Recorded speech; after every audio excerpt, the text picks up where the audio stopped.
आंदोलनामध्ये महिलांची गैरवर्तन अयोग्य, चर्चेतूनच विद्यार्थ्यांच्या प्रश्नावर तोडगा निघावा.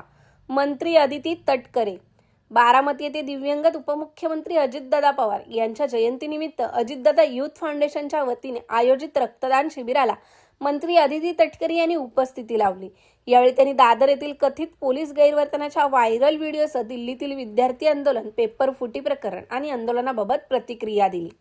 कोणत्याही महिला आंदोलकांचे गैरवर्तन होऊ नये अशा घटनेचे समर्थन करता येणार नाही असे स्पष्ट करत त्यांनी विद्यार्थ्यांच्या प्रश्नावर संघर्षाऐवजी चर्चेतून मार्ग काढण्याची गरज व्यक्त केली. कोणत्याही महिला आंदोलकाशी गैरवर्तन होणे चुकीचे असून अशा प्रकारचे समर्थन करता येणार नाही.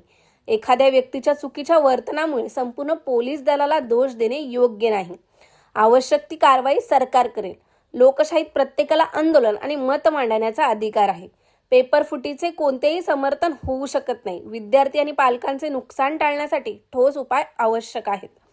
दिल्लीतील आंदोलनाच्या पार्श्वभूमीवर केंद्र सरकारने चर्चेचा मार्ग स्वीकारला असून काही मागण्या मान्य करण्यात आल्या आहेत. विद्यार्थ्यांच्या प्रश्नावर संघर्षाऐवजी संवाद आणि चर्चेतून कायमस्वरूपी तोडगा निघू शकतो. आंदोलनादरम्यान घडलेल्या हिंसक घटना दुर्दैवी असून भविष्यात अशा घटना टाळण्यासाठी सरकार आवश्यक पावले उचलेल. प्रत्येक राजकीय आणि सामाजिक आंदोलनाची सरकार दखल घेते. सर्व संबंधितांनी संयम राखून संवाद साधावा. ब्युरो रिपोर्ट, तेज मराठी न्यूज, बारामती. खरं तर अशा पद्धतीचं कुठल्याही महिला आंदोलकासोबतचं वर्तन याचं कधी समर्थन केलं जाऊ शकत नाही. खरं तर अनेकदा अनेक आंदोलनं होतात. पोलीस यंत्रणेवर वेगवेगळ्या पद्धतीनं तणाव असतो, अनेक कार्यक्रम होत असतात, त्याही असतो. पण कुठल्याही नागरिक, महिला असो अथवा पुरुष, खासकर ज्यावेळेला महिला आणि त्या वेगवेगळ्या त्यांच्या विषयांवर त्या ठिकाणी आंदोलन किंवा मागणी करत असतात, त्यांच्यावर आंदोलन करत असताना अशा पद्धतीनं वर्तन करणं मला वाटतं चुकीचं आहे. आणि मला खात्री आहे की त्या संदर्भामध्ये कारवाई ही सरकारकडून केली जाईल.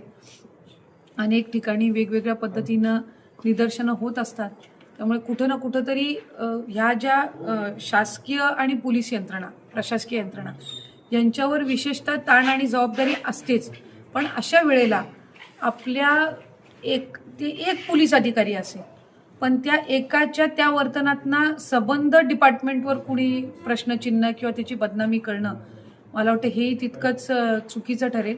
त्यामुळे ते जे संबंधित आहेत त्यांच्यावर जी काही योग्य ती कारवाई आहे, मला खात्री आहे की सरकारकडून, शासनाकडून ती केली जाईल. काल एका पोलिसाचा देखील व्हिडिओ व्हायरल झाला होता, 50 ग्रॅम जे आहे ते कसं, म्हणजे काय? मी तो सोशल मीडियावर त्या संदर्भातला मी मेसेज वाचला. खरं तो व्हिडिओ काय अजून मी बघितलेला नाहीये.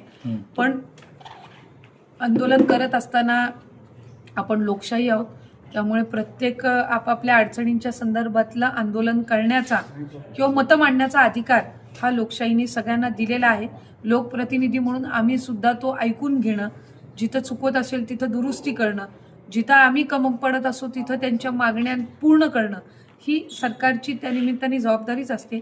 खरं तर आदरणीय फडणवीस साहेबांनी सुद्धा जे आंदोलक आहेत त्यांना हे केलं की चर्चेतून अनेक त्याच्यातनं मार्ग निघत असतात. आजच मला वाटते सकाळी एक उपोषण जे दिल्लीमध्ये सुरू होतं, त्यामध्ये सरकारचे, केंद्र शासनाचे 2 मंत्री तिथं जाऊन त्यांनी त्यांच्यासोबत संवाद साधून ते उपोषण मागे घेण्यात आलं. त्यांच्या सूचनाही अनेक त्या ठिकाणी मान्य करण्यात आल्या.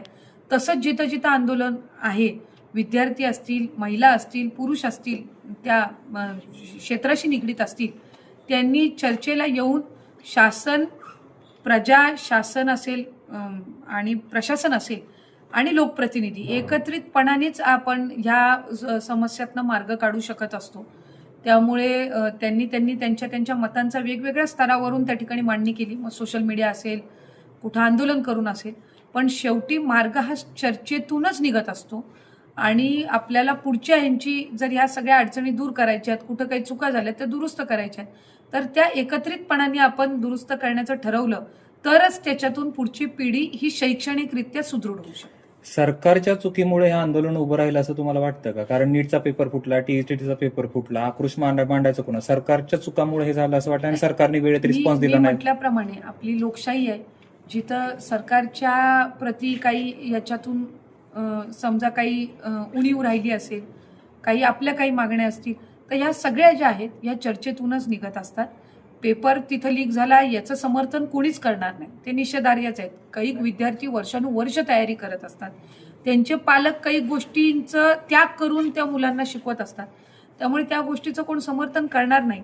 पण अशा पद्धतीने जे नुकसान झालेलं आहे किंवा ते पुढं होता कामा नये, आणखीन त्या व्यवस्थेमध्ये काय सुधारणा आणाव्यात ह्यासाठीच्या विचारांची देवाणघेवाण आणि सूचना ज्या वेळेला एकमेकांच्या स्तरावर त्या ठिकाणी त्याची चर्चा होईल, त्याच्यातूनच त्याच्यामध्ये मार्ग हा निघाला जाईल. प्रत्येक पिढी ह्या आपापल्या वेगवेगळ्या अपेक्षा घेऊन असतात. माझ्या आधीच्या पिढीच्या अपेक्षा सरकारकडनं वेगळ्या होत्या, माझ्या पिढीच्या वेगळ्या असतील. ही जी पुढची जेनझी आहे किंवा अल्फा आहे ह्यांच्या अपेक्षा सरकारकडून वेगळ्या आहेत.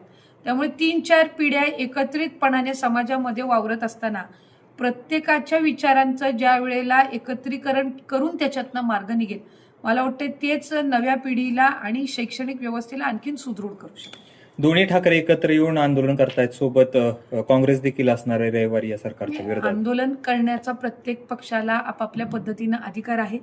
वेगवेगळे व्यासपीठ असतात. अनेक जसे राजकीय पक्ष आंदोलन करतायत तसे काही अराजकीय विद्यार्थी सुद्धा आपापल्या स्तरावरनं करतायत. शेवटी प्रत्येक आंदोलन किंवा प्रत्येक सूचना, प्रत्येक भूमिका ही सरकारच्या स्तरावर महत्वपूर्ण. एक शेवटचा प्रश्न विचारतो, आदित्य तटकरे जे झालं त्याकडे कसं बघतात एक तरुण म्हणून?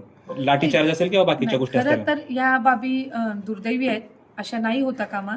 आणि मला असं वाटतं की आंदोलन करत असताना एक दार आपण चर्चेसाठी नेहमी त्या ठिकाणी ठेवलं पाहिजे, कारण एखादा आंदोलन त्याच वेळेला यशस्वी होऊ शकतं ज्या वेळेला ज्या मूळ कारणासाठी ते आंदोलन केलेलं आहे ते कारण ज्या वेळेला मार्गी लागेल त्याच वेळेला ते आंदोलन सत्कारणी होत असतं. त्यामुळे आंदोलन ह्याचसाठी केलं जातं की ज्या उणीवा किंवा ज्या गॅप्स राहिलेल्या आहेत त्या भरून निघाव्या. त्यामुळे दोन्ही बाजूंनी त्याच्यामध्ये सकारात्मकरित्या पुढच्या ह्याच्यामध्ये झालेला आत्तापर्यंत जे आहे याचं कोणी समर्थन करणार नाही. काही चुकीच्याही गोष्टी त्याच्यामध्ये झालेल्या आहेत. त्यामुळे दोन्ही बाजूंनी सरकारने वेळेत जर हस्तक्षेप केला असता किंवा रिस्पॉन्स दिला असता तर हे टळलं असतं. आधी काय झालं ह्याच्यापेक्षा आपण पुढे नेत असताना ते पुन्हा कधी होऊ नये ह्या गोष्टीच्या जी पावलं आहेत, जी वाटचाल आहे ती सरकारच्या वतीने उचलली जातील याची मला खात्री आहे.